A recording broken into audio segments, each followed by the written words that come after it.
Assalamualaikum warahmatullahi wabarakatuh. Saya Anita Febriana dari Universitas Pancasakti Bekasi, Fakultas Ekonomi dan Bisnis Manajemen. Nah, sebelumnya kita harus tahu apakah itu 10 prinsip ekonomi. Yuk, selanjutnya. Nah, selanjutnya yaitu arti kata ekonomi. Kata ekonomi berasal dari bahasa Yunani yaitu ekonomia, yang berarti mengolah rumah tangga. Sama seperti rumah tangga, suatu masyarakat juga selalu harus mengambil banyak keputusan. Suatu masyarakat harus memutuskan pekerjaan-pekerjaan apa saja yang harus dikerjakan dan siapa aja yang mengerjakannya.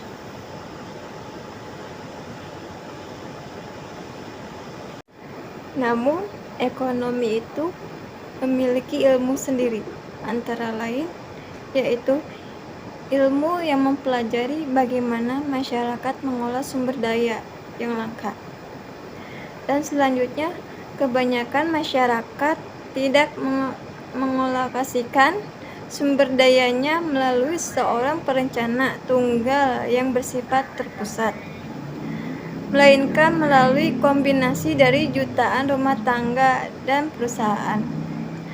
Dan oleh karena itu, para ekonomi mempelajari bagaimana masyarakat membuat keputusan terkait berapa banyak pekerjaan mereka dan apa yang mereka beli, berapa banyak yang bisa ditabung. Selanjutnya yang akan kita bahas yaitu 10 prinsip ekonomi. Yang pertama adalah orang yang menghadapi trade-off. Untuk mendapatkan sesuatu yang kita inginkan, kita harus mengorbankan sesuatu yang lain, sama-sama berharga. Membuat keputusan menghadapkan kita pada pertukaran trade-off. Merelakan sesuatu untuk tujuan. Ketika orang yang dikelompokkan ke dalam suatu masyarakat, mereka menghadapi berbagai jenis trade-off. Nah, contohnya dalam kehidupan sehari-hari. Jika kita ingin berangkat kerja dalam waktu 1 bulan, maka menggunakan motor ataupun angkutan umum. Nah, jika menggunakan motor, ia harus membeli motor dan mengisi bensin, sedangkan mendapatkan keuntungan yang lebih cepat waktu yang dibutuhkan untuk sampai pada tujuan. Menggunakan angkutan umum yang harus membayar angkot yang lebih murah setiap hari, namun waktu keterlambatan untuk bekerja dibandingkan keadaan memakai motor. Tersebut adalah keputusan awal agar dapat keuntungan efisiensi. Selanjutnya yaitu prinsip biaya. Prinsip biaya adalah apa yang Anda korbankan untuk mendapatkan sesuatu. Karena semua orang menghadapi trade-off, maka untuk mengambil keputusan kita harus membandingkan biaya dan pemanfaatan dari setiap tindakan yang akan dilakukan. Nah, contohnya, jika seseorang ingin melakukan penerusan pendidikan, maka ia harus keluar dari pekerjaannya sekarang. Karena biaya ini diberikan untuk mendapatkan sesuatu yang dikenal sebagai biaya peluang.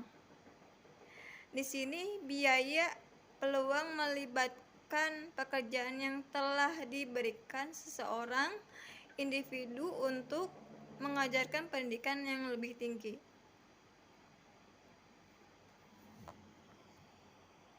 Nah, yang ketiga adalah prinsip orang yang berpikir rasional pada keuntungan. Seseorang akan berpikir secara rasional untuk mendapatkan keuntungannya dan apa yang terjadi kerugian dari kesempatan yang dipilih. Nah, contohnya, seorang siswa yang terdaftar untuk pendidikan 1 tahun, namun jika ia menambahkan 1 tahun lagi, ia dapat mengajukan permohonan untuk tinggal permanen, dan dengan demikian ini akan mengambil manfaat tambahan dibandingkan ini mencakup manfaat dan biaya marginal. Hal ini akan membantu untuk mengambil keputusan dengan cara lebih baik. Selanjutnya yaitu prinsip yang keempat, yaitu respon masyarakat terhadap insentif. Perilaku seseorang individu kemungkinan akan berubah sesuai dengan berbagai jenis variabel lingkungan seperti manfaat atau perubahan biaya sesuai ekonomi. Nah, contohnya dalam kehidupan sehari-hari, dalam perdagangan, yaitu biaya apel meningkat, konsumen akan lebih suka membeli jambu biji karena biaya apel yang lebih tinggi. Nah, jadi konsumen itu lebih menginginkan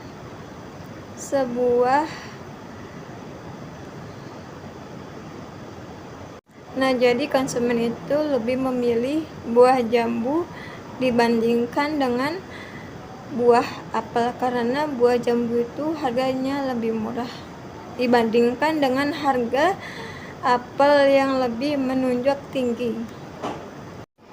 Selanjutnya yaitu prinsip yang kelima, aktivitas perdagangan yang membuat seluruh situasi lebih baik. Perdagangan kemungkinan akan terjadi antara negara-negara yang memproduksinya dan bukan karena alasan lain. Menurut ekonomis, perdagangan antara para pihak ini cenderung membuat barang lebih murah. Nah, contohnya dari perdagangan yang terjadi antara Indonesia dengan Thailand. Dengan demikian, kedua negara tersebut akan mendapatkan barang satu sama lain. Hal ini karena akan membantu untuk mendapatkan barang yang berkualitas dari yang diproduksi oleh masing-masing negara tersebut. Selanjutnya yaitu prinsip yang keenam, yaitu pasar adalah tempat terbaik melakukan aktivitas ekonomi. Konsep ekonomi pasar akan membantu untuk melaksanakan proses perencanaan terpusat. Pasar merupakan tempat di mana komunikasi terjadi antara rumah tangga atau konsumen dan perusahaan atau produsen. Di pasar terjadi tawar-menawar nilai suatu barang sehingga terjadi perubahan harga. Nah, contohnya, pajak umumnya dikenakan oleh pemerintah akan mempengaruhi tingkat harga pada keputusan konsumen dan produsen tersebut. Selanjutnya yaitu prinsip yang ketujuh, yaitu peran pemerintah dalam rangka mengelola hasil pasar. Nah, tanggung jawab pemerintah untuk memperlakukan peraturan yang tepat untuk memperbaiki kondisi pasar. Pemerintah juga dapat melakukan intervensi di bidang ekonomi melalui pasar dengan membantu para pedagang di pasar sehingga dapat menguntungkan penjual dan pembeli. Nah, contohnya ketika ada perusahaan yang bangkrut, maka pemerintah turun tangan.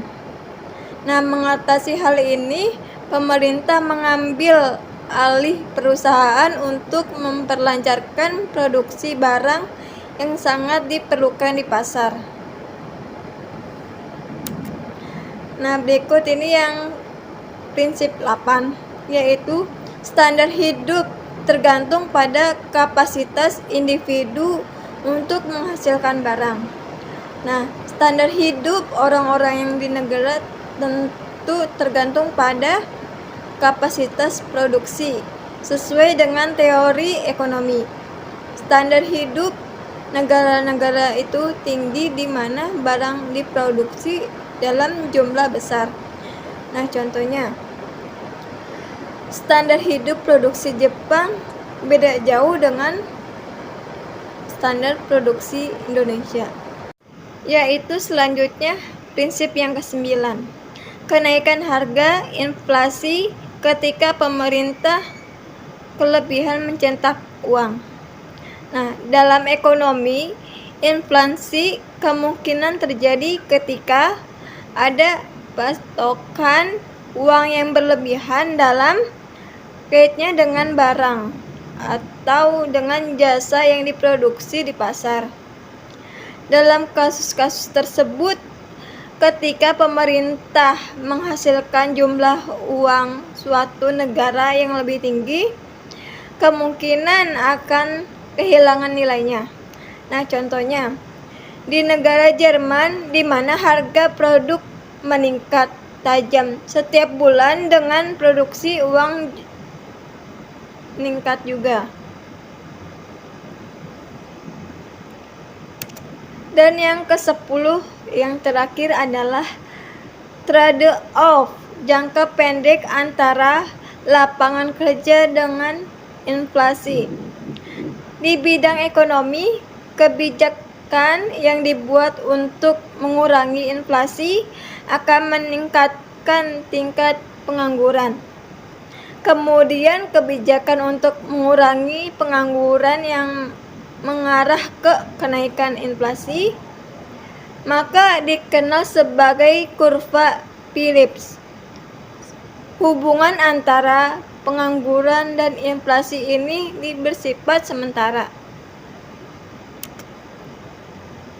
Nah, kesimpulannya adalah jika Anda adalah pelaku atau pemilik bisnis yang sedang membutuhkan proses pembukuan bisnis yang terlebih efisien, maka Anda bisa mencoba menggunakan Accurate Online sehingga solusi pembukuan bisnis yang lebih baik dipraktis.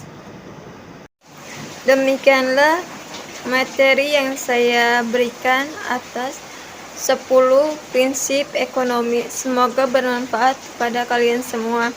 Kurang lebihnya mohon maaf. Wassalamualaikum warahmatullahi wabarakatuh.